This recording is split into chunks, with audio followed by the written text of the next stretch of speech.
Shake it out.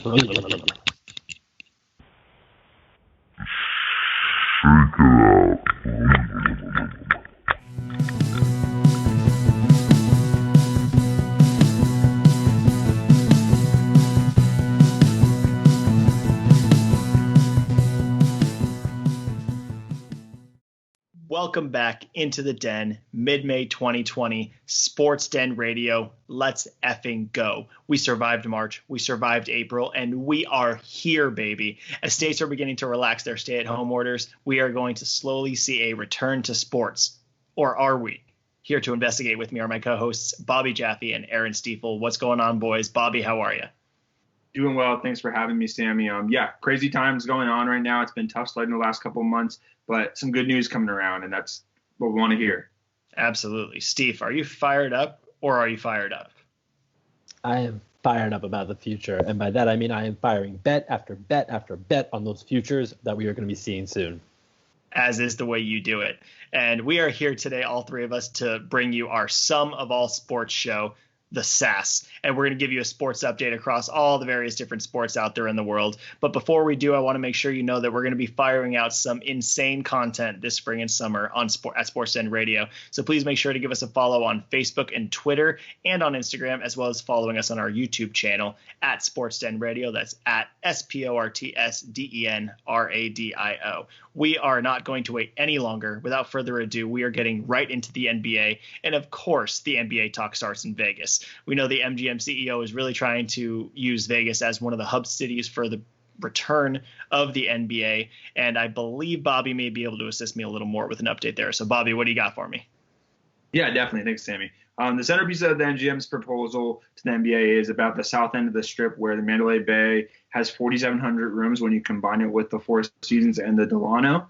That setup would also be included to the walkway to the Luxor Hotel, which would house all the staffing that would be needed to run that big of an operation. But secondly, the biggest part of that is the 2.1 million gross square feet of area they have in their convention center. This could house about 24 basketball courts, 5 of which would be used for TV games. I mean, the logistics sound pretty straightforward, right?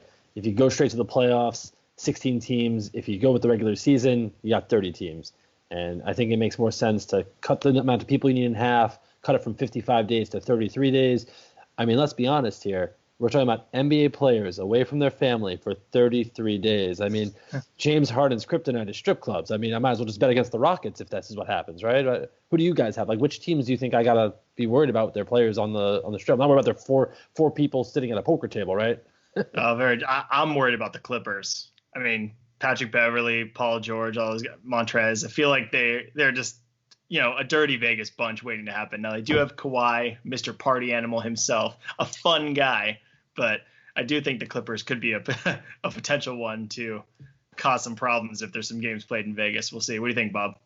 I mean, we can all be happy that Dennis Rodman's not playing right now. I mean, after hearing on the Michael Jordan special about how his Vegas trips on the night after final or Western Conference Finals games, that's pretty crazy. So it might be a bit of a temptation for all those players that close to everything. Yeah, we'll see. And especially season 1 for my Las Vegas Raiders about to be in Las Vegas. So we'll see how that goes as well. Basketball super close to figuring out its plans. Another one of Big Four, the hockey. The NHL is close as well. But, Canada. Duh. Bobby, do we have a potential holdup with Prime Minister Justin Trudeau? Is it taking a pandemic to find out that Canadians actually hate hockey? That's a tough subject it might be right now. But so as it was turning out last week, it seemed like, hey, the NHL was putting together a plan. They had this idea for 4 hub cities, one in each Atlantic division, the Western division. But two of those cities were going to be in Canada. But all of a sudden Trudeau came out and said, whoa, guys, pump the brakes a little bit. We're going to need at least a 2-week quarantine for each player that comes in. So since then, you've kind of seen them kind of come off of that. And you've also heard players kind of come out that, maybe we should just get rid of this season, just call it kaput, and that'll be it. But you got to wonder here, with all the fans wanting the action back, is this another reason why NHL fans should hate Gary Bettman? Now, let me just stop you right there. The NHL needs to come back. And not because I'm at all a fan of hockey, but because I need the St. Louis Blues to win again. I got about 150 to 1 odds that I already got my Chiefs part, right? Chiefs Blues. I need that contingency. Chiefs got me already. I need the Blues. So let's just get to the Stanley Cup and put the Blues in it. Done. And I guess that's why they call it the Skip right Blues. to it. I'd be okay for that. Some SDR love, getting 150 to 1 odds. Anytime you could have nailed the Chiefs and the Blues back to back for 150 to 1, not the worst odds there. But we do have one sport that actually is confirmed to return. Everyone's favorite, golf. We've got the Champions for Charity match, Tiger Woods and Peyton Manning versus Phil Mickelson and Tom Brady, set for Memorial Day weekend in Florida. I am personally very excited about this. This is real sports. This is an actual match with serious superstars playing a game that is actually still growing, and I'm definitely fired up for it. If I had to think about betting between Tiger and Peyton versus Phil and Brady, 1,000% placing all the money on Tiger and Peyton over Phil and Brady. Tiger, obviously, you don't bet against Tiger. And Peyton was a better performer than he gets credit for. For what it's worth, Peyton and Brady both about 6 to 8 handicaps. So what do you think for our gambler over there on the side? Where are you placing your money? I'm all about Phil Mickelson. He is consistent. Tiger Woods is like John Starks nowadays. Come on. If he's on, I lose. But if he's Tiger Woods the last 5 years, it's a landslide in Phil Mickelson. Tiger Woods the last 5 years, a.k.a. Tiger Woods, who has won the Masters in the last 5 years. That Tiger Woods in the last 5 years. So Only one. The disrespect, unbelievable. The only thing that would be stopping this golf, coup de grace that we're going to be having here would be rumor of these damn murder bees. So as long as there's going to be no murder bees out there, then should be a great match on Memorial Day weekend. Let me just cut you off right there, because you're conflating two different things. There's killer bees, which were sensationalized in the 90s, and murder hornets that we're hearing about now. Killer bees are really just kind of overly aggressive. They're from Africa versus Europe. That's about it. But murder hornets, Japan, they can knock out a hive of honeybees, about 30,000 bees in 4 hours. They just cut them off by their heads. They're here. We got carcasses for dinner. But the truth is this. We've recently heard that the murder hornets, it was totally sensationalized again. So you guys let me know on the West Coast if you see any of them, because that's where the two were found. Well, speaking of sensational, I will say that your demonstration of how they actually chop the heads off is also sensational. So I am very proud to call you my co-host from that effort you put out. That's very impressive stuff. Nessa Dupree Mentis. Yeah. Speaking of outdoor sports, I mean, the one good news is if there's no murder hornets, maybe there'd be some tennis. But guess what? Not so much. The French Open said they would not be getting underway this month as they usually do in May. It has been pushed to October as of now. All sports are closed in France as they do not believe it is non-essential all the way through September. So there's a hope in October they'll get back to that. But if you're a fan of Nadal, there's not going to be much action for him unless you were betting on the Arkansas Derby about 2 weeks ago. So did you just come in with a tennis update promising the return to sports only to then say, not so fast? Is that what just happened? Not so fast. Yes. Bobby, you sly dog, you pulled a fast one right over my eyes there. We're going to take a quick break over here, and when we come back, we're going to hit some of the other big sports: baseball, football, and football. Stay tuned. We'll be right back.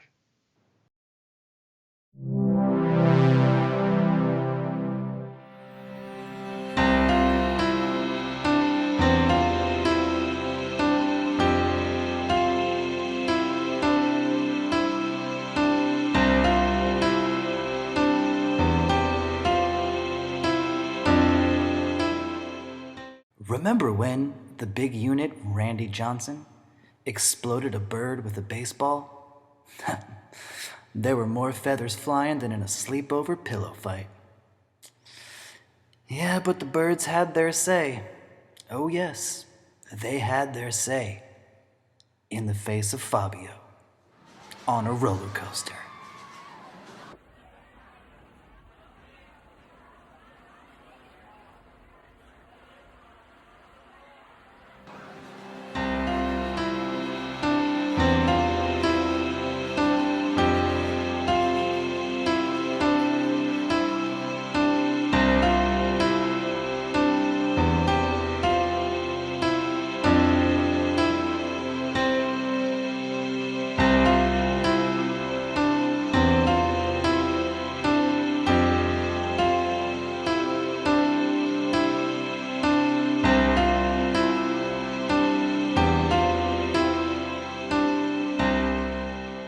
welcome back into the den.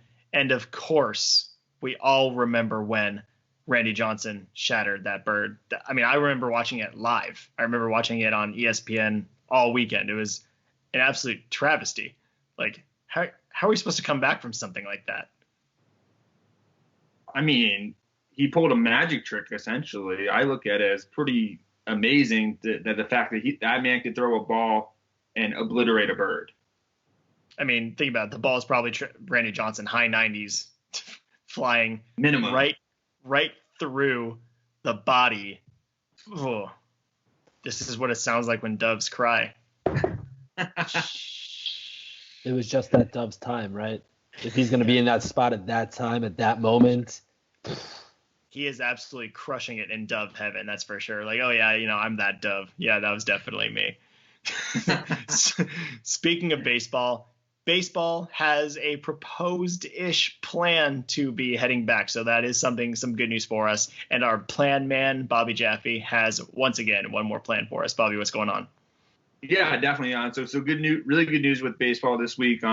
Monday, owners approved a plan. Commissioner Rob Manfred, in terms of what they would like to do for the rest of the season. So that's the good news. Bad news is it's still pending player approval in terms of what they're going to secede and what they're going to accept. But here's the outline of the plan, which I think is really good. Number one, it'll be an 82-game season. Number two, an expansion of playoff teams from 10 to 14, which is going to get 4 more teams involved and that much more energy around the playoffs. A universal designated hitter. I'm ready for that. I think all of baseball has been ready for that. Geographical schedules will be a part of it, so there won't be any cross-country traveling. It'll be all, if you're playing the NL East, you're going to play NL East teams and AL East teams, similar to Central and West. But that's the big 4 parts of it. If everything goes to plan and everything goes well, we're looking at a mid-June start for Spring Training 2.0, and then hopefully big-time fireworks come the 4th of July weekend. That's a really interesting plan. 82-game season, I'm on board with. Universal DH, if you're not on board with it, you're going to have to call in or tweet at us or something. Give us an explanation as to why you're still rooting for Clayton Kershaw to go up there and take his 135 average for the season. But I will say the Bartolo Colon home run, we posted about it about a week ago. So good. And moments like that we will miss. But happy anniversary. Thanks. Yeah. I mean, and I got to say, I love the exclusivity of baseball playoffs. I loved when it was 4 teams making the playoffs. Now it's 5 with 2 wild cards per conference. I'm not that jazzed about the idea of 14 teams in the playoffs. I am that jazzed about 14 teams in the NFL playoffs. But I like the exclusivity of the baseball playoffs. So a little bummed to hear about that one. But I guess, they got to do what they can to make sure the ratings are boosted. And that's only going to mean more money for everybody in the end anyways. Is that a 5-game series or 7-game series? They have not announced yet. That's too much baseball. It's got to be 5-game. Just say. Now, I know you're not the biggest baseball fan, as you yourself admit, but apparently there was some type of fight recently or something. UFC 249. Let's go. Yes. Oh my God. Hey, UFC. I'm just bathing in it. It was the best fight card I can honestly in memory. And what's amazing, right, as opposed to France, where sports are not seen as essential, well, they went to the place that is the most opposite place of France, Jacksonville, baby. Sports are 100% essential there. The prelim main event, so not even on the pay-per-view, was Anthony Showtime Pettis versus Donald Cowboy Cerrone, the guy who just got his ass kicked by Conor McGregor. They were pay-per-view main event guys, not even on the pay-per-view. And I think there are really 3 big takeaways here. Number one of the fighters came down with COVID. He had corona. Yeah, that's right. That's crazy. Is that it? They didn't scrap everything? Right. So that immediately everyone's like, oh my God, I think the fights are off. Oh my God. And it ends up, no, Jacare Souza said, hey, I have someone at home. I think I'm asymptomatic. They tested every fighter. And because of the process they had in place, they took him and Uriah Hall off the card and just kept going. And I think that's really a process that hopefully other sports can learn from to keep the show going. So number 2 that we got to hit is the Greg Hardy fight. And I thought the fight was pretty good. I know you guys, I think, disagree with me there. Sammy's shaking his head. But what was really great was after the fight, he got on the mic and he goes, "Hey, thanks Daniel Cormier, DC, on the announcer booth, helping me out," because he overheard, because there was no fans there, right? They're just announcing. Daniel Cormier saying, "Hey, if I was him, he better start checking DeCastro's kick because he's going to get destroyed in his legs." So he started checking that kick. And all of a sudden, DeCastro was like, "Shit, Greg Hardy knows how to check a kick." And all of a sudden, the next 2 rounds were boring. But it was pretty cool how he was able to hear him and make that decision. That smells fishy to me. Conspiracy theory, says I. Maybe Cormier and Hardy working together? Maybe. This is the effects of no fans also. Yeah. I mean, are we going to be at football stadiums and quarterbacks at the line calling the play, calling it audible? Like, audible, fade on outside. Like, okay. Belichick's life just got so much easier. Yeah, wow.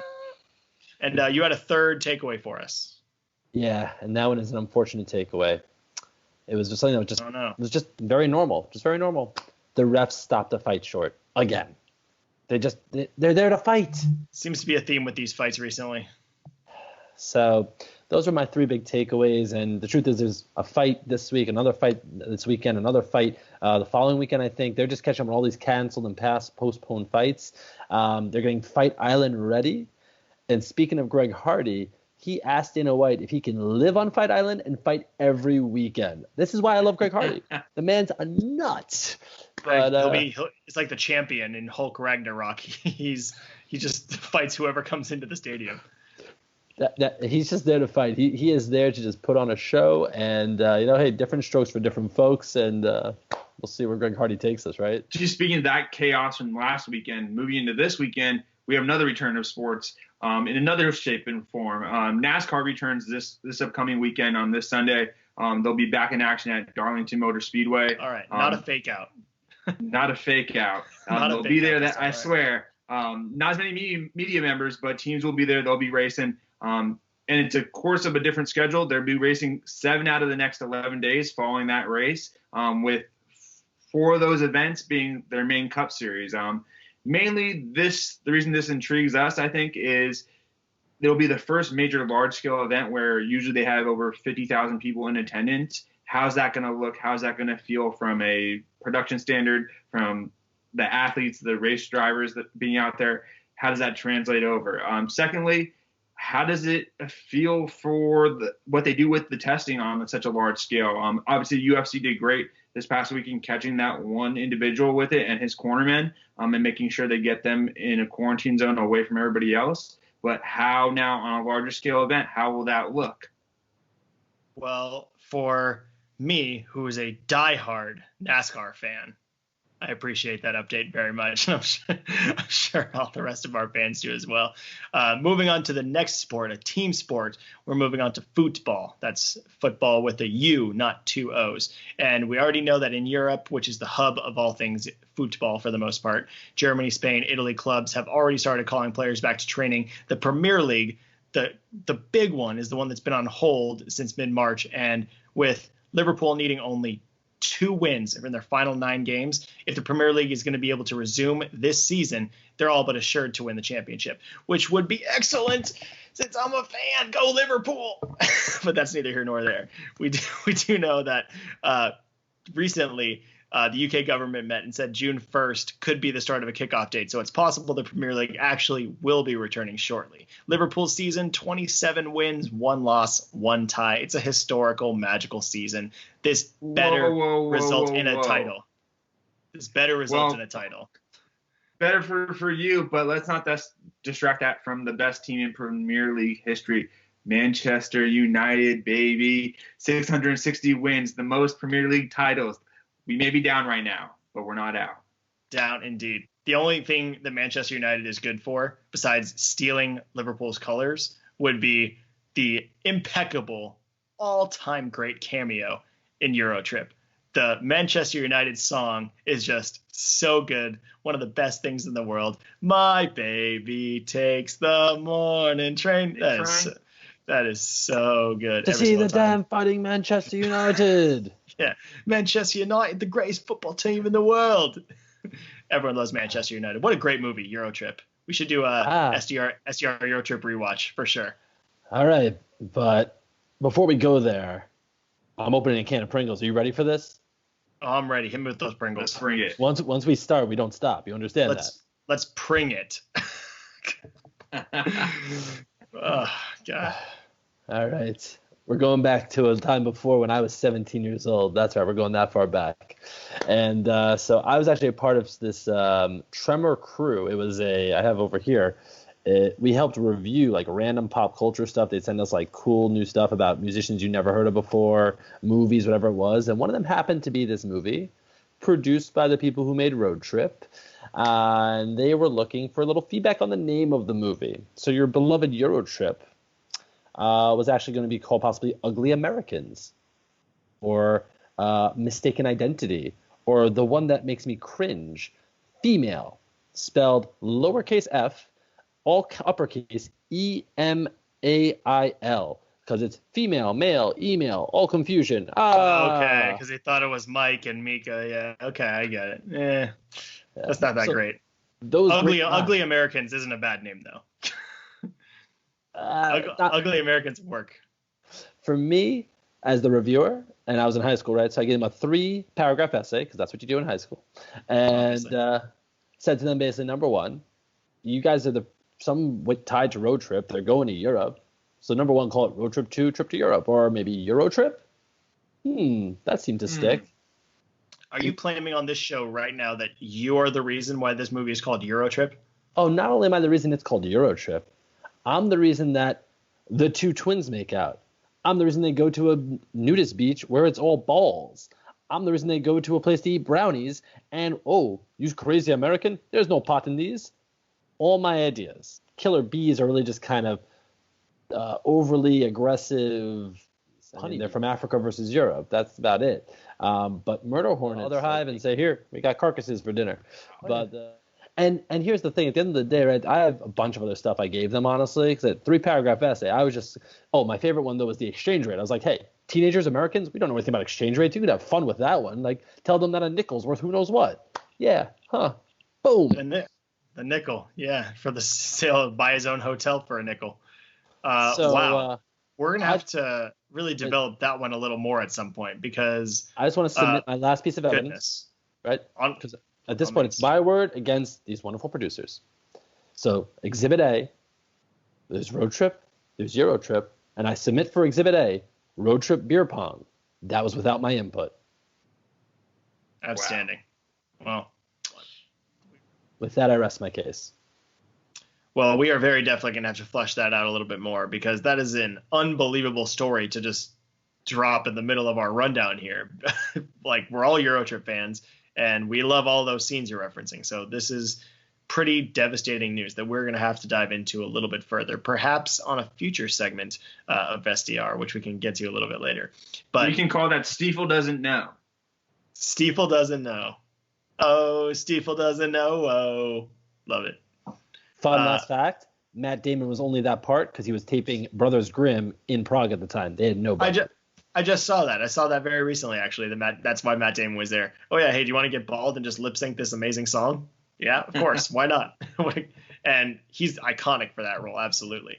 He gave them one night, and they had till 10:45 to 3:45 because of the short hours over there. So they did the whole taping of that entire scene in like 5 hours. And not a bad day for him, right? Quick Fiona makeout, then back to work. So not a bad night of work there. From football to football, NFL, football American is our favorite sport over here at SDR, not denying it. And we just had the schedule release, so it feels, between the draft and the schedule release, that football's back, baby. Oh, here we go. We're going to have a season, right, boys? We certainly will. In some shape, way, or form, we will have NFL football. There's no doubts about it in my mind. There's even as much as, if things do get delayed, they have a drop-dead start date of October 16th, and they would just take out the bye weeks and the Pro Bowl. So they're planning on playing, and hopefully, while they would want fans there, they have plans that if fans aren't there, they're going to be good to go. But just a couple quick notes on some games that we have coming up. Bengals at Dolphins. Do we get to see Burrow versus Tua? Hopefully. Hopefully Tua's healthy. Saints at the Raiders. September 21st. That's the second week That of the is season. pandering to our host. No one cares about the Raiders. Well, I will say, here's a fun fact about that Saints-Raiders game. Very fun fact. I have season tickets to the Las Vegas Raiders. I'm very excited as a season ticket holder to have season tickets to the Las Vegas Raiders. I'm not afraid to say that I love having season tickets to the Las Vegas Raiders. But what I will also add is that the first game, Saints-Raiders, I posted it on Ticketmaster just to see, because people are spending crazy amounts of money. My ticket face value is $120. I posted it for $800, and it was purchased within a couple hours. Someone bought my tickets for $800 for the opening game in Las Vegas. I mean, I wish I was going to go there with my own tickets. I'm probably going to have to find another way to get there. But people are really jazzed about that new stadium in Vegas. That was either a very eager Saints fan or a Raider fan who's been waiting for Vegas to happen his entire life. Right. Going on, a couple other games. Texans at Chiefs to open up the season September 10th. I would expect to see this game, Mahomes versus Watts, in a rematch from the playoffs. Once again, sorry, Bears fans, stuck with Mahomes for at least one more year. Then we have Chiefs at Bucks. One more shot at Mahomes versus Brady. That'll be an interesting matchup. We have the Saints at the Bucks twice this year. We'll get to see Breeze versus Brady. Pattern here. Yes, we have if you're thinking, hey, Chiefs and Bucks, you're right. And guess what? We have one more matchup, which will be, I believe, the third week of the season. Chiefs at Ravens. We have the MVP duel, Mahomes versus Lamar. I'm really looking forward to that game, but this season is going to really shape up to be an amazing time for us, especially if we're still in quarantine. I'm all about Brady for the MVP, speaking of. Plus 1,600. He's got weapons like Moss on his team again. I mean, maybe I overstepped it with Randy Moss, but Mike Evans, the slander. Godwin. Goodness. He's in the Bruce Arians offense. He's going to be scoring and scoring. I'm telling you, this is the Peyton Manning goes to the Broncos year for Brady. Yeah, maybe.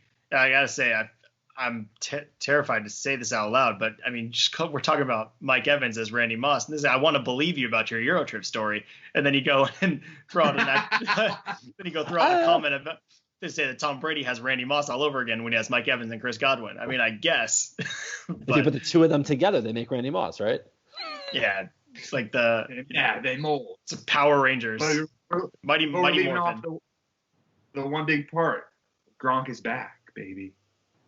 That is true. He does have Gronk in for blocking in Tampa.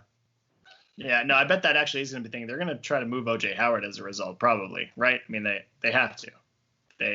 Clearly Brady saw something he didn't like with O.J. Howard or maybe Cameron Brate. I don't know, but maybe he just wanted an old face there. He said, hey, guys, I just want my buddy. Pay him some money, bring him over.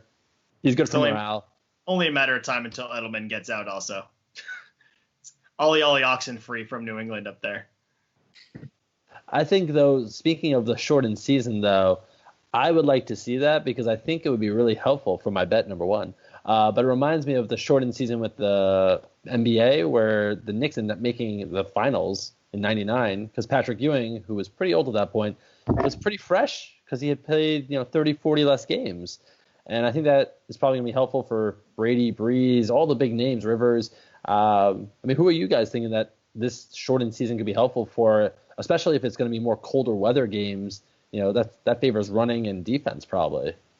I'll say, actually, I'm interested to see what happens with the running backs. I mean, running backs normally get at some point wear and tear and nick here and there and usually end up playing somewhere between 13 and 15 games. If we're going to have a somewhat shortened season, you got to think the running backs will be able to go balls to the walls for an entire season and really see, the true potential of what these backs have if they're able to put it together for so many stretches in a row. So I think for the running backs, maybe. You said the defense is also could be, but I'm interested to see about those running backs. What about you, Bob? Kind of going off of that, I actually flirt the other way because, I'm a Tennessee Titans fan, and Derrick Henry has dominated the fourth quarter of games in December and this past January, just running the ball down people's throats because they didn't want to touch him in the cold weather. So I think if it runs later, it definitely favors those running backs potentially. Going to the quarterbacks, though, I mean, when you look at Rivers, look at Breeze, look at Brady, there's some fall off there if they can't stay healthy or if their weapons can't stay healthy. So a shorter season without a doubt. If it's there, they'll take advantage of it. Without a doubt. The one doubt, though, you got a lot of people switching around teams, right? Usually in a normal NFL season, there's a few weeks there where they get to kind of flounder before they take off. Well, if you're cutting out 5 weeks, you may never see them take off. So we could see a few teams that, the Teddy Bridgewater, Tom Brady, go down the list of all the moving pieces. Maybe Duke Nukem never gets on the same page as Kyler, and all those Kyler bets go to hell because everyone's super excited about him. He has the same odds as Brady to win the MVP. That's crazy to me. Yeah, without any structured OTAs and potential for maybe a shortened training camp, you got to think the quarterbacks who have been in the system for a little while would be the ones who'd be advantaged here. As an FYI, Derek Carr is in year 3 of the John Gruden offense, so we're just going to float that out there right there. Still in the books. Still there.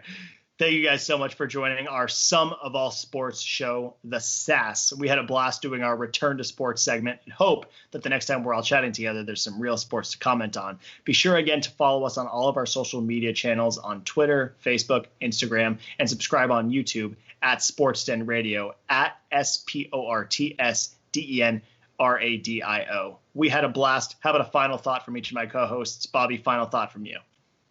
For me, it's just we're getting close, and I think the patience pays off. So we're almost there. Just hold on a couple more weeks. Once we get into summer, I think we're going to see baseball, we're going to see basketball back, and then before you know it, we're going to be in NFL territory. Oh, it's getting so close. Steve, final thought, brother. I mean, I'm just looking forward to all these sports being different this year. It's going to be refreshing. And for the betting public, you got a lot of people who are now betting Korean baseball at 5 a.m. because they're just begging for something. I'm looking forward to real sports coming back. And as the sports books need to rejigger their numbers, helping you guys break down those values. Absolutely. More sports and more money for everybody the rest of 2020. Thanks a lot, guys. Hope you had a blast from here us at the Den. We'll see you next time. Thanks.